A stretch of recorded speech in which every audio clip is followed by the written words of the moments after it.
Girls, we are covering the 10th chapter from the book of Essays and Stories. The name of the chapter is The Judgment Seat of Vikramaditya. Till now, we have covered when the king of Ujjain brings the judgment seat of Vikramaditya from the ruins. वहां से ले आते हैं वो seat को, and he orders everyone in the kingdom to observe a 3 days fast. 3 दिन का व्रत रखेंगे और पूजा पाठ करेंगे और उसके बाद वो ascend करेगा थ्रोन को, मतलब सिंहासन पे बैठेगा. Now let us continue from here. Now, okay.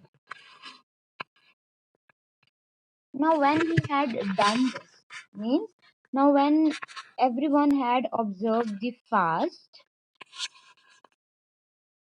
however, was just about to sit down, and when the king was just about to ascend the throne, one of the 25 stone angels underlying began to speak. तो तभी उन 25 stone angels जो हैं जिन्होंने support किया हुआ था उस सीट को, उस चेयर को, उस थ्रोन को, वो बोला angel, stop. Do you think that you are worthy to sit on the judgement seat of Vikramaditya? क्या लगता है तुम्हें कि तुम वर्दी हो, क्या तुम काबिल हो इस सीट पे बैठने के? Have you never desire to rule over kingdom which were not your own? क्या तुमने धोखाधड़ी से, अपने बल के, अपने पावर के प्रयोग से कभी भी दूसरे राज्यों को हथियाने की कोशिश नहीं की, या कभी डिजायर नहीं किया, इच्छा नहीं रखी? And the countenance of the stone angel was full of sorrow. Countenance क्या होता है? फेस, चेहरा. और उसका चेहरा दुख से भरा हुआ है, क्योंकि it is a fact that the kings have this insatiable power to annex the other kingdom. मतलब इनसेशिएबल, जो कभी ना बुझने वाली प्यास होती है दूसरे राज्यों को भी अपने राज्य में मिला के अपने राज्य को, किंगडम को बड़ा करने. तो उसने पूछा कि क्या तुमने ऐसा कभी नहीं किया बाकी राजाओं की तरह? और उसका चेहरा जो है वो बहुत सैड है ये सब सोच के. And obviously these words uh, at these words the king felt as if a light had blazed up within him. तो एकदम से उसको सब याद आ गया.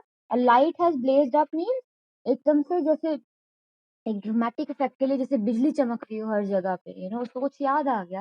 And shown him a long अरे ऑफ टायरानिकल विशेस. और लॉन्ग अरे मीन लंबी लाइन लगी उसकी आंखों के सामने, उस उन सारे थॉट्स की, उन विशेस की जो उसने रखे थे. किस चीज के? टायरानिकल विशेस. टायरानिकल क्या होती है? Full of cruelty. तो बहुत ही क्रूअल थॉट्स थी उसकी कि उसको मार के मैं उसका भी किंगडम ले लूं, and so on. He knew that his own life was unjust. उसको पता था उसकी खुद की जिंदगी भी जस्ट नहीं रही है. ठीक है. तो after a long pause he spoke. No, he said, I am not worthy. तो लॉन्ग पॉज के बाद क्या बोलता है? नहीं कहता है, मैं वर्दी नहीं हूँ. ठीक है. नाउ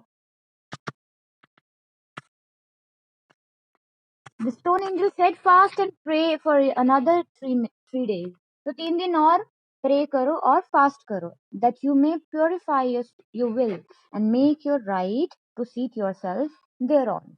तो कहता है 3 दिन बाद शायद तुम अपने आप को प्योरीफाई कर दोगे, अपने आप को पवित्र कर लोगे और शायद इस सीट पे बैठने के हकदार बन जाओगे. With these words it spread its wings and flew away. ये कह के वो 25वां जो एंजल था, 25th, it flew away, उड़ गया वो. And when the king lifted up his face, the palace of the speaker was empty.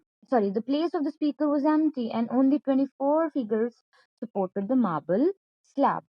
तो अब वो उड़ गया और जब उसने देखा सिंहासन को तो वहां पे सिर्फ 24 एंजल्स ही रह गए थे और उस 25th एंजल की जगह खाली हो गई थी, एम्प्टी हो गई थी. तो 3 दिन और फास्ट रखा गया. And he prepared himself with prayer, और पूजा पाठ किया उसने, एंड व्रत भी किया, एंड कोशिश करने लगा कि अब इस बार वो जजमेंट सीट पे बैठ पाए. But this time it was even as before. लेकिन इस बार भी कुछ वैसा ही घट गया जैसे पहले हुआ था. Another stone angel addressed him.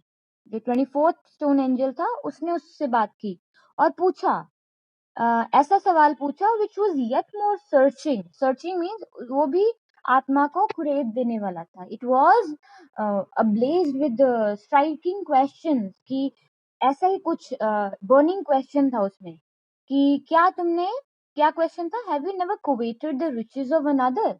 Coveted क्या होता है, इच्छा करना, ठीक है, कि क्या तुमने कभी लालच की निगाह से विश नहीं किया है, इच्छा नहीं रखी है दूसरे के रिचेस की, दूसरे के धन दौलत, उसके पैसे की।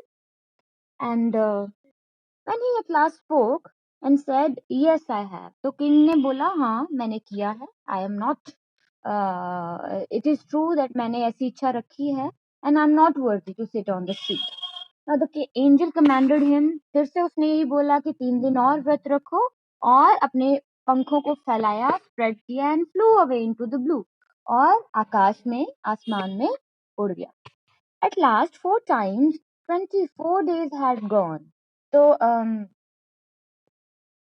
ये सारे 24 दिन जो हैं वो बीत गए, ठीक है, और एक एक करके 24 एंजल्स जो थे वो सारे उड़ गए। हर बार वो आते, still 3 more days of fasting, हर बार 3 दिन का व्रत कहा जाता। एंड अब 100वां दिन था, 100th डे था, एंड सिर्फ एक ही स्टोन एंजल जो है वो सपोर्ट कर रहा था मार्बल को, एक ही एंजल बच गया था। And the king Drew near the great confidence, with great confidence. तो अब उसको पता था कि एक ही एंजल बचा है, और इतने 100 दिन का मैंने व्रत रखा है, पूजा पाठ किया है, और उसको बड़ा कॉन्फिडेंस था, विश्वास था। For today he felt sure, क्योंकि आज उसको यकीन था कि उसको सिंहासन पे बैठने ही दिया जाएगा। But as he drew near, जैसे ही वो थ्रोन पे बैठने लगा, सेंड करने लगा, the king the angel spoke, are you then perfectly pure in heart, तो क्या अब तुम पूरी तरह से पवित्र बन चुके हो ओ राजा?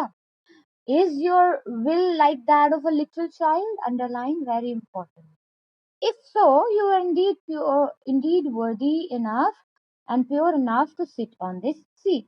तो कहता है कि अगर तुम एक बच्चे की तरह, तुम्हारा दिल पवित्र है, मन साफ है, तो तुम बिल्कुल इस सीट पे बैठ सकते हो। नहीं, किंग कहता है, स्पीकिंग वेरी स्लोली, नो कहता है, आई am not as pure as a kid, a child. Once more, searching his own conscience, अपने खुद के ज़मीर को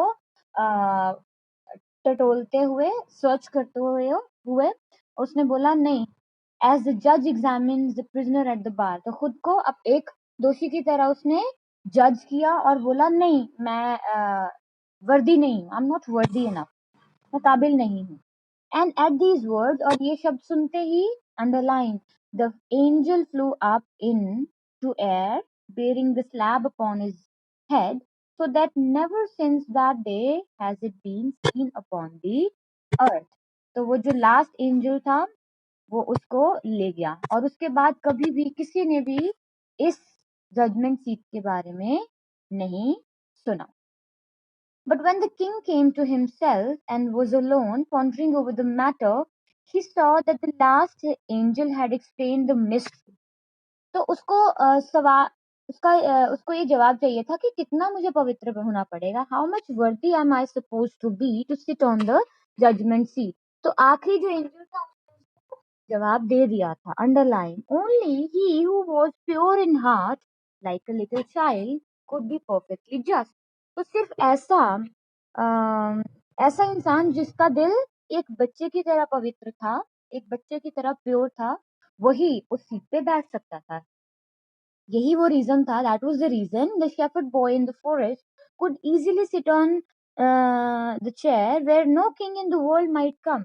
तो उस थ्रोन पे जहाँ पे वो बच्चा बैठ के खेलता रहा और जजमेंट भी सुनाता रहा, वो बैठ पाया because he was a child and he was pure at heart, जहाँ पे एक बड़ा से बड़ा किंग भी नहीं बैठ पाया, on the judgement seat of Vikramaditya. So such was the seat of Vikramaditya. So this chapter tells us a very important lesson that yes, we learn a lot in this course of life. बहुत हम सीखते हैं अपनी जिंदगी में जब हम बड़े होते हैं, लेकिन हमें प्योरिटी अपनी रिटेन करना बहुत मुश्किल होता है, ठीक है। अपनी जो मन जो हमारा साफ होता है बच्चे का, उसको वैसे ही रखना बड़ा एक चैलेंजिंग टास्क है। और अक्सर जब हम बड़े हो रहे होते हैं, when we are growing up, we are learning things, we learn so many evil and cruel things, ठीक है, और डिसऑनेस्टी भी सीख लेते हैं और ऐसी बहुत सारी इविल चीजें सीख लेते हैं। तो एक लेकिन बच्चे के दिल में ऐसा नहीं होता। For a kid, a rich man और a poor man, they are all the same. उसके मन में कोई भेदभाव नहीं होता, चाहे वो कास्ट के बेस पे हो या क्रीड के, रिलीजन के बेस पे हो या फिर सोशल स्टैंडर्ड के बेसिस पे। इसीलिए उस सीट पे उस जजमेंट सीट ने किसको बैठने की इजाजत दी? एक बच्चे को, ना कि एक ग्रेट किंग को। So this tells a lot about the chapter and it tells about the theme also. ठीक है? I hope the chapter is clear and everybody could understand it. That is all for the day. हाँ जी बच्चे, समझ आया आपको?